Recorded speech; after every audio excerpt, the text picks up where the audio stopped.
नमस्कार दोस्तों, power of knowledge में आपका स्वागत है। और आज हम C++ के अंदर करेंगे मल्टीप्लिकेशन ऑफ टू मैट्रिक्स। देखिए, जब हम एडिशन करते हैं तो उसका एक सिंपल सा फॉर्मूला होता है कि आपको कोरस्पोंडिंग एलिमेंट को एक दूसरे से ऐड करवाना है, आप इजीली कर लेते हो। लेकिन जब हम मल्टीप्लिकेशन करना चाहते हैं तो मल्टीप्लिकेशन थोड़ा सा आपको इसमें केयरफुली देखना पड़ता है कि आपकी मल्टीप्लिकेशन कैसे होगी। तो आज मैं आपको उसी प्रोसेस को बताऊंगा कि किस तरह से मैट्रिक्स को मल्टीप्लाई करते हैं। We can add, subtract, multiply और डिवाइड टू मैट्रिक्स। हम यहाँ दो मैट्रिक्स को ऐड भी कर सकते हैं, सब्ट्रैक्ट भी कर सकते हैं, मल्टीप्लाई भी कर सकते हैं और डिवाइड भी कर सकते हैं। To do so we are taking input from user for row number, column number. कहते हैं यहाँ पर अगर हमारी रिक्वायरमेंट है यूजर की तो हम यूजर से ये पूछ सकते हैं कि उसको कितने रो कितने कॉलम चाहिए फर्स्ट मैट्रिक्स एलिमेंट और सेकंड मैट्रिक्स एलिमेंट के लिए। उसके बाद हम मल्टीप्लिकेशन को परफॉर्म करते हैं। In matrix multiplication first matrix one row element is multiply by second matrix all column element. कि यहाँ पर अगर आपके पास फर्स्ट मैट्रिक का कोई रो एलिमेंट है तो सेकंड मैट्रिक्स के सभी कॉलम्स के साथ मल्टीप्लाई होगा। तो हम यहाँ इस फिगर के थ्रू समझने की कोशिश करते हैं कि किस तरह से मैट्रिक्स मल्टीप्लिकेशन को परफॉर्म कर सकते हैं। मैंने यहाँ मैट्रिक्स ली है 2x2 और 3x3 की। तो अगर आप मेरे पास यहाँ वर्किंग को परफॉर्म करके देखते हो तो मैंने एक के अंदर जो वर्किंग परफॉर्म किया मैंने सिंपल वर्किंग परफॉर्म की है 2x2 के मैट्रिक्स के साथ। और इसी तरह से अगर मैं यहाँ पर बात करता हूँ सेकंड एग्जांपल के अंदर तो यहाँ मैंने वर्किंग जो परफॉर्म की है बी को जो मैंने लिया है, मैंने यहाँ पर आपको 3 कॉलम्स लिए हैं और 2 रोज ली है। अब जब मल्टीप्लिकेशन को परफॉर्म करना तो आप सबसे पहले क्या करोगे, 1 2 और 1 और 2 किससे मल्टीप्लाई होगा, सबसे पहले 5 और 8 से, 5 और 8 से मल्टीप्लाई हुआ, फिर प्लस 6 और 9 से, फिर प्लस 7 और 10 से। तो मल्टीप्लिकेशन कैसे होगी, 1 multiply by 5 and 2 multiply by 8।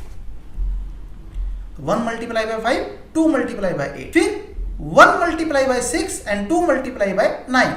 उसके बाद 1 multiply by 7 and 2 multiply by 10, 3 multiply by 5 और 4 मल्टीप्लाई बाय 8, 3 मल्टीप्लाई बाय 6 और 4 मल्टीप्लाई बाय 9, 3 मल्टीप्लाई बाय 7 और 4 मल्टीप्लाई बाय 10। तो जो हमारे पास रिजल्ट आएगा हम उसको यहां पर यूज करके देख सकते हैं। अब आप देखते हो 21, तो 21 कैसे आया, 5 प्लस 16 21, 6 प्लस 18 24, 20 प्लस 7 27, आपके पास 15 32 47, 18 36 54 और इसी तरह से आपके पास 21 और 40 61। तो आपके पास इसने रिजल्ट परफॉर्म करके रिप्रेजेंट कर दिया। अब बस मल्टीप्लिकेशन आई 21 24 27 47 54 और 61।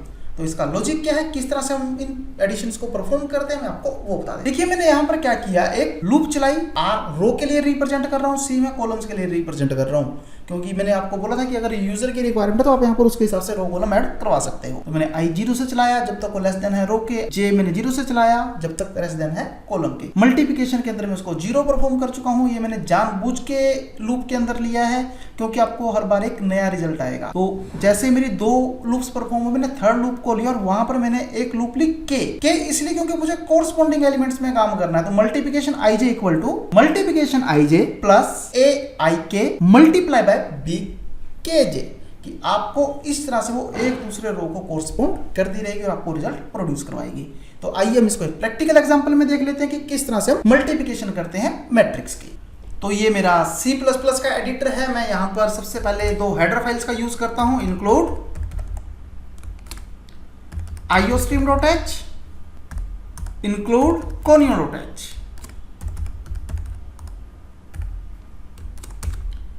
इसी तरह से मेरा void main,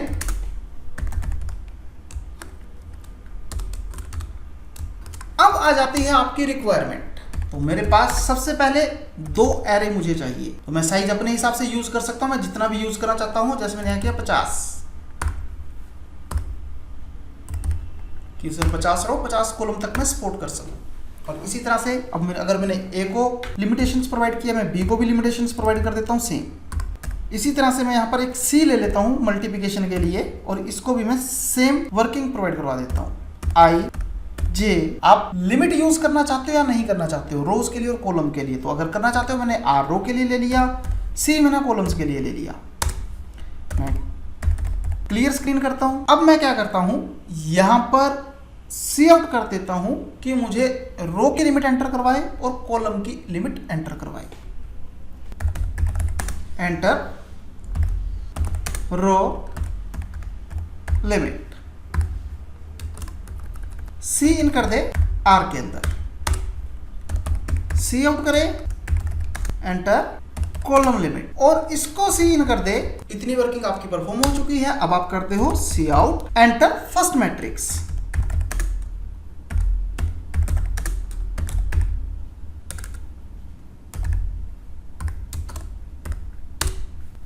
तो अगर आपको मैट्रिक्स एंटर करवानी है, आपको लूप का यूज करना पड़ेगा। और फर्स्ट मैट्रिक में अगर आप देखते हो तो हमारे पास यहाँ पर रो और कॉलम दो चीजें हैं, तो लूप्स भी हमारे पास दो ही लगेंगी। For i equal to 0, i less than row, पहले आप रो को लोगे i प्लस प्लस, इसके बाद आप कॉलम को यूज करोगे। For j equal to 0, j less than column j plus plus. आप इतनी वर्किंग परफॉर्म करते हो और यहां पर सी इन करवा देते हो एलिमेंट को, किसके अंदर, a i j। आप इतनी वर्किंग परफॉर्म कर चुके हो।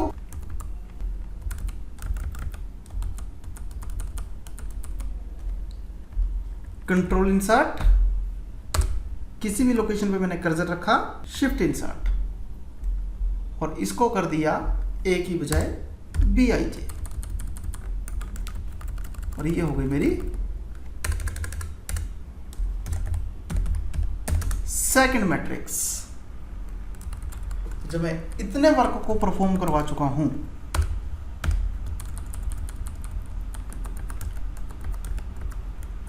अब मैं ये भी देखना चाहता हूं कि मेरी फर्स्ट मैट्रिक्स में क्या है और सेकंड मैट्रिक्स में क्या है। आपके पास डाटा कॉपीड है, आपको जस्ट वो पेस्ट करना है और यहां पर लिख दो फर्स्ट मैट्रिक्स इज /n। अब आपको सी आउट यूज करना है,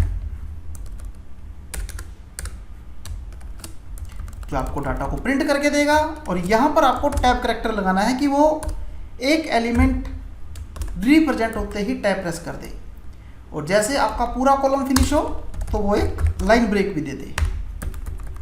आप इसी डाटा को कॉपी कीजिए कंट्रोल इंसर्ट से, किसी भी लोकेशन जहां पर भी आपको चाहिए आप कर्सर रखिए और उसको पेस्ट कर दीजिए। अब ये चीज आपकी यहां पर सेकंड मैट्रिक्स के लिए बन गई। तो दिया सेकंड मैट्रिक्स इज, और सेकंड मैट्रिक्स आपकी किस में है, बी के अंदर। तो फिलहाल मैं अभी इतने प्रोग्राम को आपको रन करके दिखा देता हूं कि इसके आउटपुट आपके पास क्या आए। मेरे पास यहाँ CL डुप्लीकेट हो गया है, तो मैं इसको यहाँ पर CL का नाम दे देता हूँ, CL CL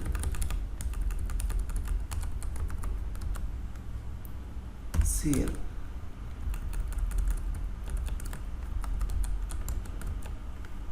CL control F9 किया मैंने।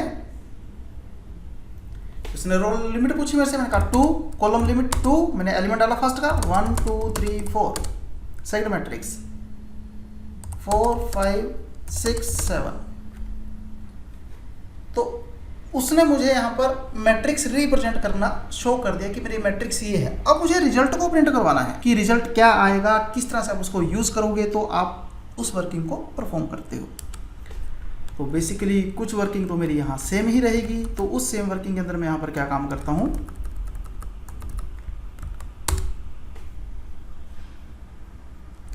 शिफ्ट इंसर्ट, मेरी आधी वर्किंग सेम है। मुझे यहां पर C I और J को 0 डिफाइन करना है, और इसके बाद यहां पर मुझे एक लूप और लगा देनी है। मैं लेता हूं एंड k इक्वल टू 0, और k को आपको कंपेयर करवाना है कॉलम से, क्योंकि आप कॉलम्स के थ्रू यहां वर्किंग को परफॉर्म कर रहे हो, आप कॉलम्स के थ्रू ऑपरेशन को परफॉर्म करना चाहते हो। तो मैं इतनी वर्किंग यहां परफॉर्म करवाता हूं। इसके बाद मैं यहां पर सिंपल देता हूं C I J equal to C I J plus A I K previous result multiply by B, तो मैट्रिक्स बने आपके पास C I J plus equal to C I J plus A I K multiply by B के जे। तो आपके पास यहाँ पर output आ चुकी है। अब इस आउटपुट को आप चाहो तो यहाँ पर सी आउट करवा सकते हो। C out result is equal to C I J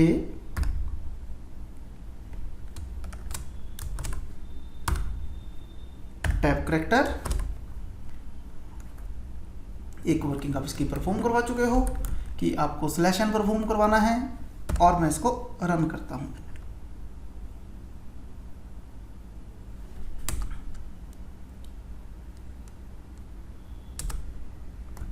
sorry, ये सीएल है।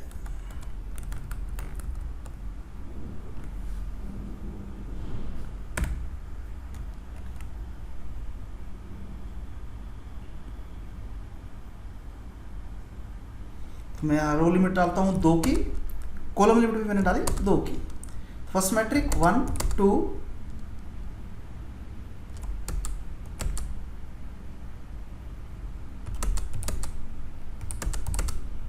तो ये उसने आपको मैट्रिक्स और उसके रिजल्ट रिप्रेजेंट कर दिए हैं। तो अब आपके पास हुआ क्या,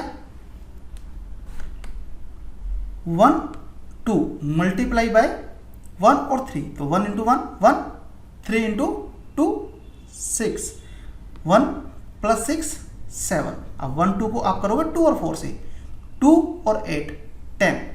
इसी तरह से 2 और 2 को, अब 2 1 से मल्टीप्लाई हुआ तो 2 आया, और 2 3 से मल्टीप्लाई हुआ तो आपके पास 6 आया, तो वो हो गया आपके पास 8। और इसी तरह से आप 4 की बात करते हो तो आपका जो 2 से मल्टीप्लाई हुआ 4, और 2 4 से मल्टीप्लाई हुआ 8, तो जो रिजल्ट आया हुआ है 12। अब अगर हम इसको मैट्रिक्स फॉर्म में रिप्रेजेंट करना चाहते हैं तो आप इस चीज को हटा दीजिए, आपके पास रिजल्ट भी मैट्रिक्स फॉर्म के अंदर रिप्रेजेंट हो जाएगा। आप इजीली इस वर्किंग को परफॉर्म कर सकते हो, जैसे भी वर्किंग आप यूज करना चाहते हो। जैसे मैंने यहां पर डाला कि मुझे सिर्फ 2 रो 2 कॉलम चाहिए। फर्स्ट मैट्रिक्स में डालता हूं 1 2 3 4, और सेकंड मैट्रिक्स में डाल दी 1 2 3 4, तो उसने आपको रिजल्ट शो कर दिया। अब इस रिजल्ट को कैसे देखते हैं, सबसे पहले मल्टीप्लाई होंगे 1 और 2, तो 1 और 2 किसे मल्टीप्लाई होंगे 7 से, 1 और 2 किसे मल्टीप्लाई होंगे 1 और 3 से, तो जब 1 और 3 से मल्टीप्लाई रिजल्ट आया 7। इसी तरह से 1 और 2 मल्टीप्लाई हुए 2 और 4 से, तो रिजल्ट आया 10।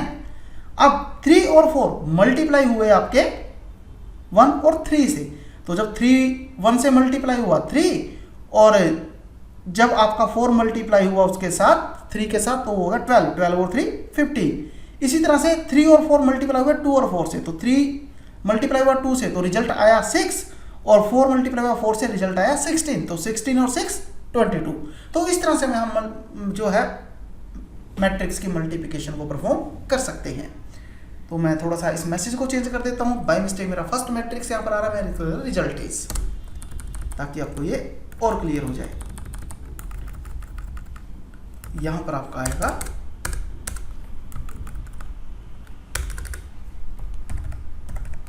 रिजल्ट।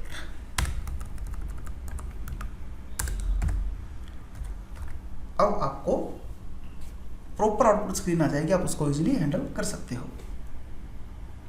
तो ये देखिए मैंने लिमिट डाल दी 3 और कॉलम के 2, तो फर्स्ट मैट्रिक मैंने डाली,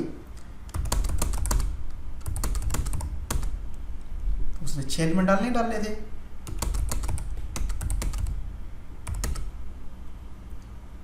एक एलिमेंट मेरे पास ज़्यादा डल गया है, तो रिजल्ट मुझे उसने उसी तरह से रिप्रेजेंट किया जिस हिसाब से मैं वर्किंग देखना चाहता